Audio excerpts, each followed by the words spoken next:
here pretty soon. Speaking of buzz, do you guys get a drink during the ULS meetings? So yeah, that's always the running joke because in New York, you guys break for pizza, we break for beer. So beer and wine, at that time. So we'll do the break, we'll have drinks, and then we do the pitches. So that makes the pitches more interesting. It makes everyone very excited, and the questions and interactions become really really fun and interesting. So that's good. So tonight's concept is from concept to website. Tell us what your thoughts are about that. Concept to website. I mean, the idea is that. Okay, sorry. We've just run out of time. For those of you who have been here before, the last couple of months we've been playing around with video streaming technology on Ustream and streaming this event out to the internet and also to Boston where it's simulcast. There's actually a group of people in the past couple of months that have been gathered in a room in Boston to watch Ultralight Startups, and there's a moderator there that takes questions from Boston and feeds them back to us in real time so we can actually have an interaction with the chapter out there. Today, we're not simulcasting to Boston because the room we're normally in has a conflict today, but we're lucky enough to have Chris DeLuca, who is the organizer of the Boston chapter, made the trip down today. So say hi, Chris. So anyone wants to establish some connections with Ultralight Startups Boston, then Chris is the guy for that. Also, we have a new format, a slightly new format for the pitches today, which is we have a couple of service providers that are pitching, and they will be highlighted in the pitch list, and they'll have an extra minute. So we look forward to hearing from Mike and Joe later on that. And I think that's about it. Happy Hanukkah to all of you out there who are celebrating that today. And that's it. So we will get started with the agenda. For those of you who haven't been here, welcome to Chris and to the Ustream audience, which hopefully is getting audio now or will soon be. This is the format. So we start off with about 15 one-minute long pitches, and each one of them will have about 1 minute of Q&A, except for the service provider pitches, which gets 2 minutes each. And then after that, we're going to have pizza, which is going to be served right here in this room, courtesy of Seamless Web. And then after that, we're going to have the panel, which is going to start at about 7:45 to 8 o'clock, and that's on from concept to website. So for those of you who came for that, that's going to start at about 8. And then after the panel, we're going to have drinks at Murphy and Gonzalez, which is a couple blocks away from here, and hopefully we can all find that using the maps that are in the handouts or your friends that will take you there. So, what else? Here we go, the pitches. Ray is going to, our co-host here is going to talk about the pitches. Great. Guys, hi. My name is Ray Bernays. I'm founder and CEO of Socialibrium. I also help Graham organize some of the aspects of the Ultralight Startups event. So I'm going to be helping run the pitches, kind of keeping time. So a couple key guidelines, as Graham mentioned, for most of you, the pitches will be 60 seconds. I will keep track on my watch. I'll give you a 10-second warning, and then we'll pretty strict, try to cut you off, and then we'll take 1, 2, maybe 3 questions, time permitting, from the audience. We're going to try to keep an on-deck area off to the side, so as we get on the list and you see you're up next, please try to make your way down to minimize the transition time. A couple tips or requirements for when you stand up. As basic as it sounds, please make sure you introduce yourself, your name, your company you're with, the position you hold in that company, and highlight a couple things about the venture that you're here pitching, namely the revenue model, the clients the market segment you're going after, and what it is you do. Some of the other things that have been helpful is if you are a service provider and not one of the service providers in our service provider showcase, but if you have any tips for the businesses in the room, that's great to highlight, as well as if you do have any connections that you've made through Ultralight Startups. We do have a pretty vibrant community here. That's good to highlight as well. So great. I think with that, we will move into the pitches. Okay. So we have Rick Thompson, and Mahad is going to be on deck. All right, Rick, we got a microphone for you there. All right. Okay, we're all set. So this is a good place for you to stand. Speak into the microphone. Yep. Hi, Rick Thompson, President and co-founder of Green Tech Media. We are a B2B media market research and conference company covering advanced renewable energy technologies, primarily solar and smart grid. We do three things. We have a news website that is geared toward a business tech audience. If you click on the GTM research there at the very top right,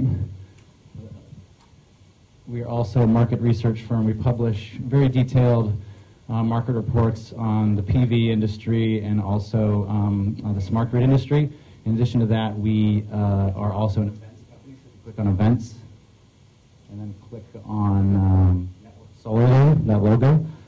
This is an example of a conference we're having in this area in January, looking at the convergence of distributed PV and smart grids. 10 seconds.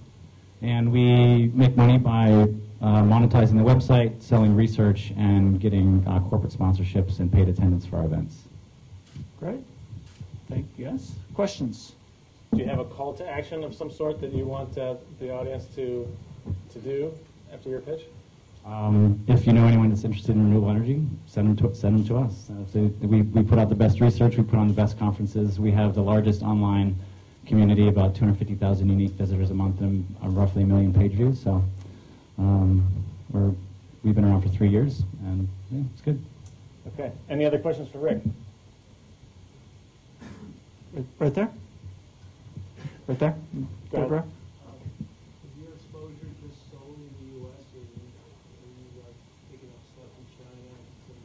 Yeah, we cover, we started out primarily U.S.-based, but over the last probably 18 months, we cover a lot in Germany, the largest solar market in the world, and China is an area that we're looking into right now. Most of the we cover a lot of technology development, which most of is actually happening here in the Bay Area and in the Boston area. Great. And one more question over there. Is that your next conference? That's our next conference, yes. Great. Thank Okay. you very much. Thanks. Great. Thanks, Rick. Jeff Fernandez, I think, is up on deck. Jeff Fernandez? Is that great? Hi, my name is Marat Taheri. I'm the founder of the New Group, aka New.com, or simply New. How many of you have been to an Ultralight Startups event before? Raise your hands. How many of you have given direct feedback to Graham, the organizer? Okay, not bad. How do you go about getting feedback for your events, Graham? How do I go about it? Well, in my newsletter, I ask for it, which hopefully many people here subscribe to. I think there's a way to, the Meetup group, for example, also auto-asks people that have attended through Meetup for their You spend a feedback. few hours after every event doing it? Well, those kind of happen automatically. Okay, that's But, good. I'm going to keep it short because I'm not going to let you talk too much. Good. But can you go to new.com/ULS? So there's two problems we're trying to address. One is the problem of organizers getting feedback about the events and not having to go through a bunch of different sources. And two, for attendees to get a sense of an organizer's reputation. So I'm here to ask you guys, I coded this about an hour ago. So this is the first official launch of this. If you can come to this website and give your feedback about this event and tell us what you think. That sounds wonderful. I look forward to getting that feedback. Great. Questions? Okay. How How are you going to monetize it? Advertising is the main route. I mean, our main thing, this is sort of, you don't see too much of New. I mean, we're also an event directory, and so we get the traffic for event listings. What we're trying to do with this is improve the quality of those event listings. So currently it's advertising and listings for those events. And question from the front. Which sources of feedback do you money for? What sources of feedback are When you say monitored? sources, I mean, we're talking about collecting feedback for my event. we're not aggregating right now. This is purely for the event organizer or for us to spread the word about this, that and which allows you to just come and submit your feedback. There's no aggregation of feedback on it from other websites. Not yet. Might be a plan for the future. Great. Thank you very much. Thank you. And guys, I'm going to try to just repeat the question for the streaming audience. So if they have gotten audio, they can hear what the questions were. Yeah. My name's actually Nick Narodny. Jeff's in California right now. but I am Nick Narodny. I'm a co-founder and head of content at Grovo. At Grovo, we teach people how to use the internet. We do this by creating multimedia packages tailored to specific user types. Those user types are small businesses, individuals, nonprofits, and educators. To date, we have closed a variety of partnerships. The ones that are public are the Queens Economic Development Corporation and Teach for America. The revenue model currently is an invite model, so the more people you invite, the more videos you're able to watch, so it's completely free. In 2011, we will monetize it via a freemium model, and we're charging for the training platform that we're currently building. Now, in terms of the team, we have 3 co-founders, total headcount of 8. It's myself, Jeff Fernandez, the CEO, Saragam Gaykar, the CTO. And today, all we're asking for is beta testers. So if you guys will go to grovo.com/ULS, you'll be tagged and you'll have full access to Grovo. You get 10 free lessons, and the more people you invite, the more lessons you get. And you'll also be tagged for the training platform. Very good. Questions? In the back. Huge opportunity to train the elderly analog folks, right? Huge opportunity to train the elderly folks? Yeah, huge opportunity for the elderly. We actually get that question a lot. Most of our users use it, a small business is our prime user base right now, and they use it to create Facebook page, Google Analytics. The elderly, or baby boomer crowd, do use it for courses like Google and Facebook Basics. And so that's why we have those 2 funnels, small businesses and individuals. Great. Question here? Are you going to monetize with video advertising? No advertising. So the freemium model that's coming out is we actually will charge the small businesses. We have full certifications and everything in each one of our topics. And then also a lot of our partnerships, one of our partnerships, for example, is using it to filter sales leads because they get a lot of people that don't know anything about the internet, and so it filters them down to get more educated users. Great. Thank you very much.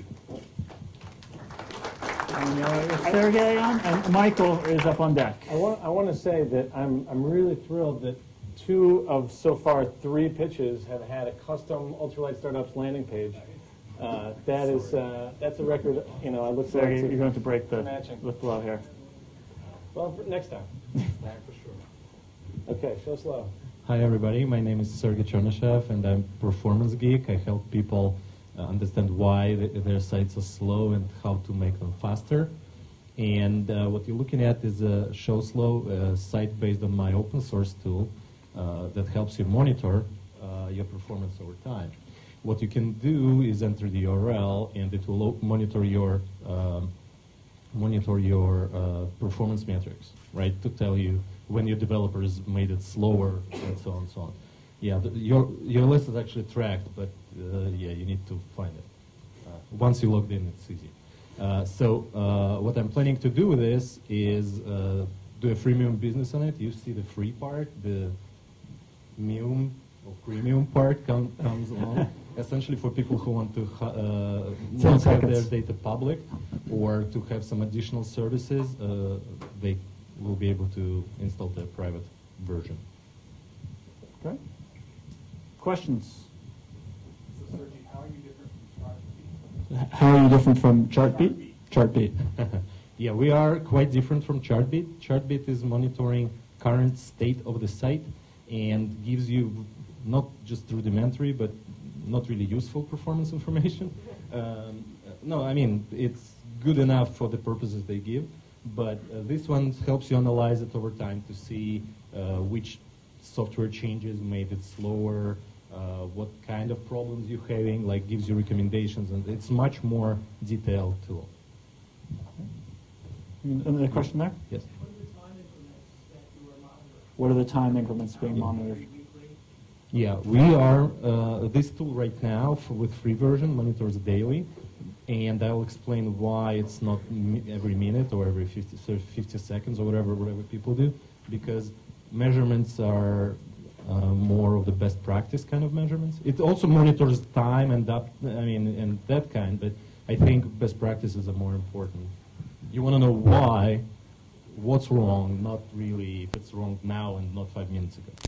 Great. Thank you, Sergey. Thanks for this. And Michael McCurdy. Testing model. Hello, everyone. My name is Michael McCurdy. I'm the co-founder and CEO and NYC Gifted and Talented Parent Expert. And I launched testingthemom.com with my co-founder Karen Quinn, who's on the homepage here, to help children prepare for gifted and talented testing, not only in New York City, but across the nation. So our target market is parents pre-K through kindergarten or through first grade to help them prepare for tests. The catalyst of this site was from my blog that I started 2 years ago that took a life of its own when my daughter got accepted into the program at New York City, and this was the launch of the site 8 weeks ago. If you can go to how it works, this is our revenue stream model. We have a subscription model, which our top 1% package is $60 a month, top 5% $29.99, top 10% $9.99, and the top 25% is the free package that you get, and we use that for conversion. And 10 seconds. And that is our revenue stream, and it's doing really, really good. Okay. Any questions? The top 1% of what? It guarantees you're the top 1% of your intelligence, or? No. Just makes parents feel good. That's just how you want your kids to rank? Yeah. It's we're renaming these packages. It's going to be top 1% valedictorian package that comes out tomorrow. So. Good. I like that. Any other questions? Yeah. How do you actually prepare the kids? How do you prepare the kids? Through our daily test emails that we send them test prep emails every day to the world. We send them to the parents to prepare their child. Like if you get test prep tutoring here in New York City, it's going to cost you thousands of dollars. So this is an affordable alternative to that. And we have downloadable emergency kits as well. So, one more question. Anyone? Yeah. Right there. Example of a test prep question. Example of a test prep question. A test prep question would be identify, a 4-year-old would have to have 5 different shapes, and one of them would be a trapezoid. They would have to identify a trapezoid. Great. All right. Thank you very much, Michael. Thank you. Awesome. Thanks, Mike.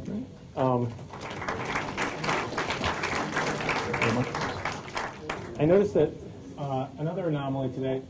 The name Mike is statistically overrepresented in the pitchers list. I changed my name actually earlier this morning just for that. Awesome. Yes. Awesome. And I also am adding a Ultralight Startups landing page Really? to my site. I'm gonna have to log into WordPress later tonight and see if I can Excellent. do that. That's yeah, I think there's points to go along So with we that. have here Mike Dietz, our first ever service provider pitch at Ultralight Startups. So welcome, Mike. Yeah, Mike. So for those of you who have been here before, we never really had a distinction between service providers and startups, and sometimes service providers would show up and pitch their services to the audience as opposed to just demoing a site. And so now we have this distinction. Mike is a hosting provider, Datagram, to many sites, including some on our panel tonight that I think he'll talk about. So take it away. So I actually didn't know I was the first service provider to be pitching at Ultralight Startups, so I feel there's an extra level of pressure. You should have told me afterwards that Mike was the first provider. So Datagram is a managed hosting company based here in New York City. We've been around since 1995.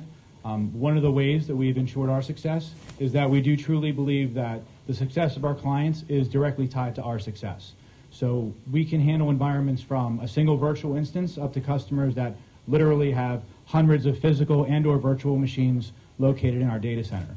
The way we try to differentiate is by doing other things that a lot of hosting companies don't do. So for example, and actually Sergey, I'd like to speak to you maybe afterwards. We try to go in and see why a customer site isn't performing. A lot of hosts, their answer is, well, buy more hardware, buy more RAM, do more CDN, do more virtualization, and throwing money at the problem is not always the answer, right? You need to get to the root of why the site is not responding properly. Why can't it handle so many simultaneous hits? So we work with companies like Andy Lacasio from Sound Strategies to go and look at and see, well, why is it not performing and what can we do to make it better? We've worked with our customers on capacity planning. We've worked on security assessments with companies like CrossCon, who's here tonight. And we really try to give our customer a full service approach because we find that many of the hosts, the rack spaces and media temples, it's either buy the server, deal with your problems, and then just move on. And that's the reason why we've been successful. We've had customers like the ones that are scrolling behind me, hopefully scrolling, companies like Huffington Post, Gawker, Mediaite. They've been with us since early days. I mean, Huffington Post has been a customer of ours since 2006, 2007. So they've been with us early on, and we've helped them grow. And we continue to take that approach to all the endeavors that we have. Wonderful. Thanks, Mike. Questions for Mike? How do you make it so fast? I mean, I guess you explained that already. Well, so what we really found, and a lot of times, and in particular, and I don't want to take up too much time, so let me know if I get close, but, I've had customers that have come to me with sites that are performing poorly, whether they're trying to come from another host. And the first question is, well, why is it performing poorly, right? Because I can take a site and go from this server to a server that's 3 times better and see very little improvement in the performance of the site because there's some query that's getting hung up. There's some something in Apache that's not working right. Something was done in developing the site. So the first thing is finding out what's wrong. And then, because, there's a limitation to how much hardware you can throw at a problem. But if you fix the code, you can have a multiplier effect without even touching the hardware. So we've been the recipient of bad code from other hosts, and we've been the giver when customers think that it's the host. But at the end of the day, you have to fix the application. And a lot of hosts just don't go that far. They either throw more hardware at it or tell the customer to deal with it on their own. Wonderful. There's a question back here. Can bootstrapping startups afford you? Can bootstrapping startups afford them? Yes. So we start with the virtual. A lot of hosts, actually several hosts, specifically in New York City, had decided they wanted to walk away from the kind of bootstrapping small businesses. We feel that that's critical to our success because you have a site like Mediaite that was launched a year and a half ago, and they started on a very, very basic server. And now you have a company or a customer of ours that's on multiple servers using our Akamai CDN, a very good customer doing millions of page views a month. So we have no problem with helping a bootstrapper, giving them a little bit of a grace period on a ramp up, letting them start with a virtual server for a very inexpensive monthly fee. It's not GoDaddy. We're not we're never going to be the $10 a month host, right? And we never will be, right? Now you have sometimes the bootstrappers will ask, well, why don't I just use GoDaddy? And you could probably help me with tell them why not. Awesome. And you can go down for a lovely data center tour, as I have, in Datagram's data center, downtown Manhattan. Wonderful. All right. Well, thanks so much, Mike. Thank you, Mike. And now we have wonderful. Our second and final for tonight's service provider pitch is Joe Chin, who you will have seen if you have been here any time in the last probably 2 years, giving his prior non-service provider pitch. Go ahead, Joe. Sure. All right, Joe Chin, founder and CEO of SourcePad. So we use internet video and agile and lean startup methods to help companies build web, Facebook, and iPhone apps using developers overseas. Now, there are 2 things that probably make SourcePad very unique. Firstly, we have a system, once again based on video and agile, that really allows us to ensure communication and high levels of code quality. And that's something that's often lacking when you outsource development overseas. And secondly, we hire all of our developers as full-time employees of SourcePad before we let them work with our clients. So my partner, Sam, who is an American who used to develop websites for Harvard, he's actually in Manila. He runs our primary office. He does all of the managing and hiring there. But we are very picky in hiring. I think we hire 1 out of every 60 developers that we interview and test. So SourcePad developers are talented. They speak English. They work U.S. hours, even though they're on the other side of the world. And they typically have years of experience working with U.S. companies, often companies like Sony, Procter & Gamble, Intel. So overall, you get top quality talent, a low overseas rate, and with our agile system, you always get the best app possible. And I think since last summer, we've probably worked with about 50 companies / startups, and probably close to like 2 dozen that I think we've met here at Ultra. I always want to give shout outs to a few people. So of course, there's Jennifer at the Pickle Club, there's Raul at Participame, there's Carolyn at NewSite, the last 2 who just joined us as clients. So if you have any sort of internet, web, or iPhone app that needs to be developed, please come and speak to me at the break or after the event. Awesome. Jennifer from the Pickle Club happens to be sitting right here. Hi, Jennifer. Alan Ackerman here is also a good friend of Ultralight Startups. He's spoken on panels before and moderated here. So, questions for Joe? You do iPad too? I didn't see that. Do you do iPad? Yeah, we do iPhone and iPad. And Android? Or not so much? Android, we have somebody on staff that does Android, but to be honest, everybody always wants to do iPhone first. So we deal with a lot of startups, so iPhone is usually the platform of choice. Do you find it easier to find PHP or .NET or Perl developers in Manila or Philippines in general? It's hard to find good developers, period, anywhere. But we have people who do .NET, LAMP, Ruby on Rails. But what I tell most people is that nowadays, I think we do almost 80% of our work in Ruby on Rails. Can you say your email address while you're there? Do you mind just saying your email address while you're Sure, it's jchin, Jchin, at sourcepad, sourcepad.com. Great. Thank you, Joe. Awesome. Thanks, Joe. So, hey, look at this, Ray Burnett. Great. And on deck we have Hussein? Sean. Sean. Okay. You're on deck. You're on deck. You're on deck. And Great. Ray's going to pitch Social Librium. Guys, as I said, my name is Ray Bernez. I'm the founder and CEO of Social Librium. Social Librium provides simplified, automated relationship management tools that effectively automatically consolidate the interactions you have every day with the most important contacts in your life, whether they're personal or professional. And what we do is consolidate your phone calls, emails, text messages, and meetings that you keep in your calendar into a single platform, and then provide a heat map that identifies the gaps in that network so you can quickly take action upon it. We launched a BlackBerry application earlier this year called Scale that we have basically a subscription-based revenue model, so annual or monthly contracts, and we're in the process of discussing kind of enterprise level contracts with a couple medium and large size businesses. Any questions? No? So it helps you monitor who it is that you're supposed to keep in touch with and reminds you if you haven't reached out to them lately. Exactly. It kind of fills the void between Outlook reminders and a full-blown CRM package like Salesforce. Go right here. So we have two sets of users. One, you have professional services type folk who don't traditionally use CRM, so lawyers, accountants, wealth managers, management consultants, who drive their business through relationships but don't necessarily have the time to update a full-blown CRM system. On the flip side, we have a dedicated group of kind of like sales, like hardcore salespeople who do use CRM and are just frustrated with how manual it is and how much work it requires to keep updated. So they like our tool because it's lightweight, it's automated, and it quickly identifies for them where they have leads that they can follow up.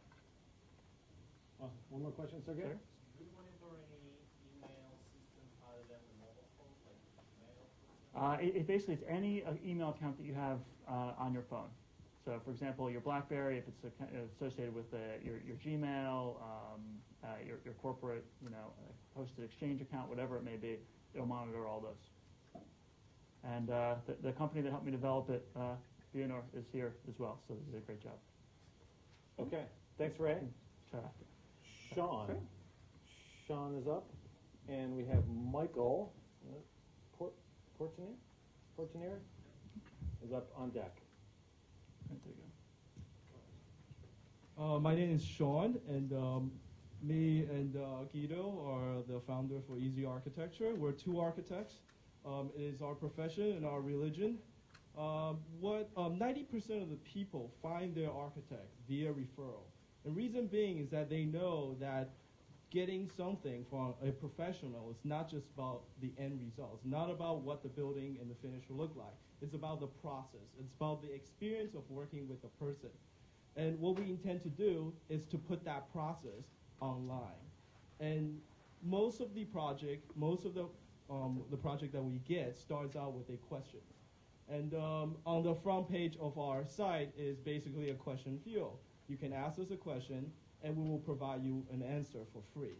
And then after that, if the client is interested in pursuing it more, we actually create a post that describe what the outline of the problem is, and then we follow through and develop solutions, again, online. Ultimately, we would like to, turn this into the Etsy for architect, and then instead of product, we'll be selling the process. Okay. And that's a minute. Any questions?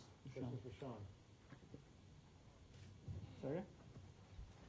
How do you do that without being We do it on site. As a matter of fact, we actually show up at people's home. We take photograph of it, and then again we post it on site. We like to think of ourselves as custom content providers. So we will actually create content for your specific problem. And again, designed to us is the content that we provide. Okay. Any more questions for Sean? Nope. No? Very good. Okay, Thank you, thanks, Sean.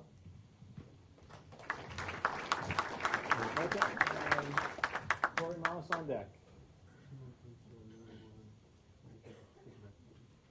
Hello everyone, my name is Michelle. I'm here to present, I'm co-founder of my company called FlagThat. FlagThat is a directory of recommendations between you and your friends. Now, when people see an iPhone and a map, they immediately think check-ins and sharing your location, but we're actually not about sharing your location. We're actually much more similar to Yelp, but think of us as a Yelp, but only positive reviews. So you don't have to read reviews that are negative. You just get like really short Twitter-like reviews from your friends. And unlike Yelp as well, our app works around the world, and you don't have to recreate your personal network. We work with the Facebook API, and it automatically pulls in all of your Facebook friends. We have a free iPhone app that is available since about 2.5 months, and our website should provide the same functionality in about a week or two. We have several thousand users already, and flags in 40 countries around the world. And right now we're looking for feedback to make the next product iteration of where we should go with the product. And in that sense, also developers. We're looking for developers. Great. Thank you. Any questions for Michelle?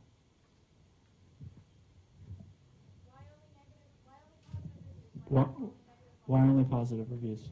So it's based between you and your friends. And let's say you go to my hometown of Zurich, and I'm not going to tell you, avoid these 50 places. Go to these. I'm just going to tell you, go to these 3 good restaurants.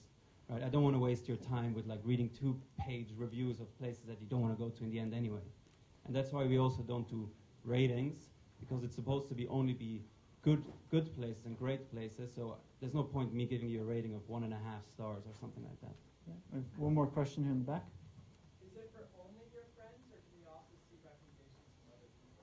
Right now, you can see recommendations of other people. We did that primarily so that if you download the app and you don't have any friends on the app yet, so that at least you see some activity going on. But eventually, we actually want to try to get rid of that, right? We really try to be, really based only on your friends. Great. Thank you, Michelle. Very good. Corey Moss, friendly note, and David Bloom is on deck. It's just dangerous to give me a microphone. Hello. Hello, Corey. DJ Secret Asian Shell. I'm going on like 3 hours of sleep right now, so. You're doing great. Sorry. I'm Corey Moss. I'm the founder, owner of gelform.com, which is not this. I build web applications. Most of my clientele has come from ultralight startups, so I love ultralight startups. Graham is a god to me. I have a little altar. There's so many people that It's do. creepy. I have pictures of him walking down the street that he doesn't know that I took. Wow. No, actually, I just used Google Maps for that. So, like most of you, I have a gazillion ideas all the time, and one of them early on, thankfully, was Friendly Note, which helps you keep track of your ideas. It's not another to-do list, thank God. It's actually, if any of you follow GTD, which is Getting Things Done, David Allen, a good book I recommend. 10 seconds. There's a 10,000-foot level, basically a way to keep track of where you left off with projects. All these great ideas you have, when you come back to them in 6 months, you can remember where you left off. It's free. Try it out. I'm looking for people to use it, break it, tell me what's wrong with it, how to make it better. Great. Questions for Corey? Exactly. Up there in the way. Is there any way to export this? You send me an email, and I will extract it from the database and send you a JSON chunk. Right now, no. Screen capture, Jing. I recommend Jing. One more question here. In the blue shirt. What is the guarantee that if I have a good idea and I put it in there, and you're looking at it, you're going to What is the guarantee that Corey won't steal a good idea that's played? There is none whatsoever. In fact, I poll it daily. This is my Facebook. Well, it's very easy to use. It's very simple. It's very easy to use. It's supposed to be. It's fast. It's simple. There is no sign-in, really. You just start using it. It's just a cool little tool that's fun to use. And Awesome. Thank you. you should use it. And I told you it's dangerous to give me a microphone. I know, I'm going to pry that out of your hand. Wonderful. Thanks, Corey. Thanks, Corey. David Bloom, who is another serial pitcher here at Ultralight. Go ahead, David. Hey everybody, I'm David Bloom, founder and CEO of Nama Networks. Nama Networks is the world's first online food service distribution platform, and what that means is what you're looking at here. This is a website, this is a, please be careful Graham, this is a live deployment with our first enterprise client. What we do for our clients is we help them deploy their own online food ordering systems. We do that by aggregating existing online food ordering websites, the kind of which exist in cities all across the country. And then very soon we're launching with our first restaurant chain clients. So any restaurant anywhere that sells online can link into our database through a series of API and share their content with us, which we then distribute. If you click on the main menu. I clicked on it and it's transferring. Ah, there we go. Okay. You'll see there's a virtual room service powered by Order.in. Order.in is a brand that we lend to our clients so that they don't have to take responsibility for cold pizza if it gets delivered that way. 10 and seconds. within this is a list of restaurants that come from local service providers that we serve up to them. It is their ordering system. It is not a link out to someone else's website. And every time we facilitate an order, we make 5% commission on that. And that's a minute. Any questions for David? I see Rich from Seamless Web. He's got a question, I'm sure. You guys don't answer your phone. Yeah, let's talk later. Question back there?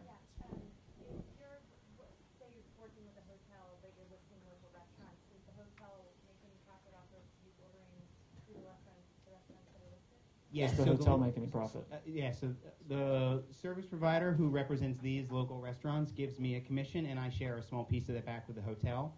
For the most, in this case, the client is a hotel. It's actually not just one hotel. It's 5,000 Wyndham properties across North America that are rolling this out over the course of the next year. They get a little piece, which makes them feel good, but for the most part, this is a differentiating service that they can offer their customers. One more question, Michael? Yeah, we host it for them, although we have a strong partner orientation, so we can deploy in any number of ways for them. One of our other clients, we port them all the data, and they manage the ordering experience and just send us back orders. Great. Thank you, Dave.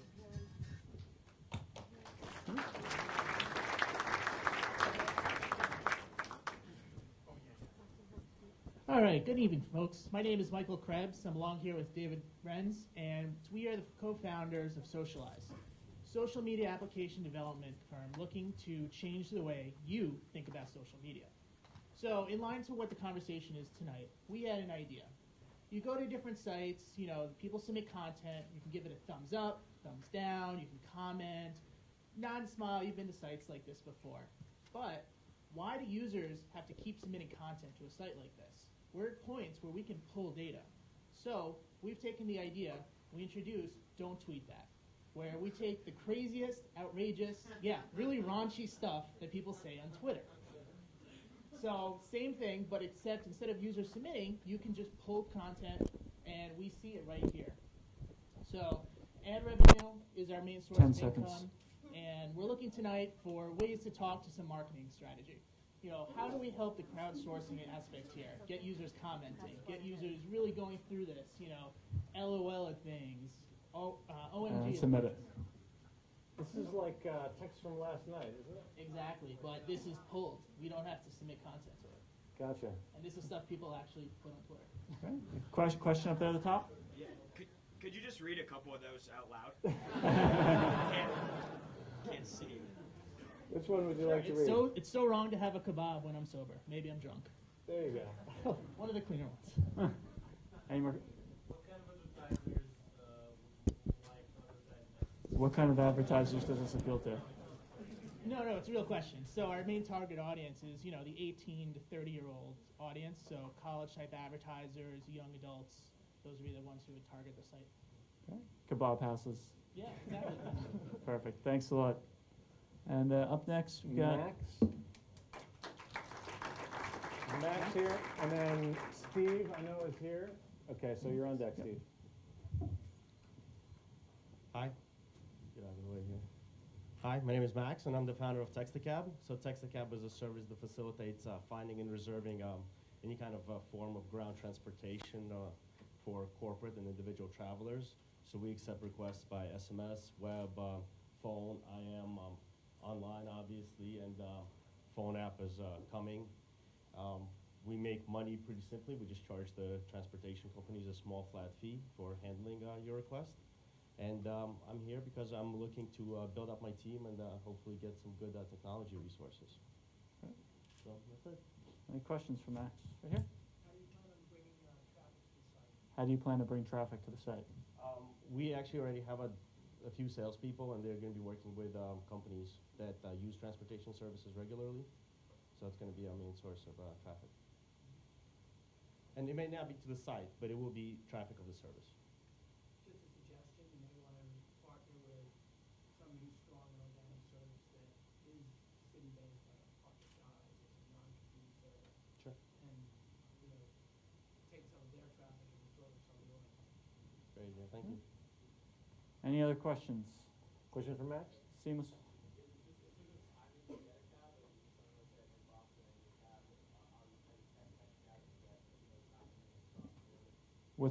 How's the timing notified? Sorry, so the way it works is you send us a request where you want to be picked up, maybe what time, unless you want to be picked up immediately. And the local transportation company that fits your needs will respond to you saying, I'll be there in 5 minutes. And if you gave a drop-off point, then they'll say, maybe it'll be $15. Do you accept or not?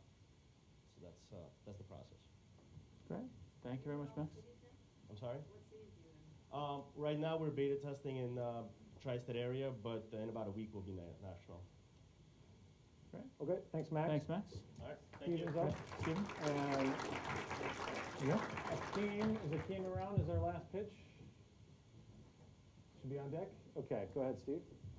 Hi, I'm Stephen Smith from Twigmore, and Twigmore helps you get online introductions for interests, work, travel, and more. And so the way that works, very simply, is you search your friends and their friends, so your friends of friends. You log in with your Facebook account first. Search your friends and their friends, get intro from mutual friend, and ultimately meet who you want. So if we just quickly sign in. Sure. It's this keyboard here.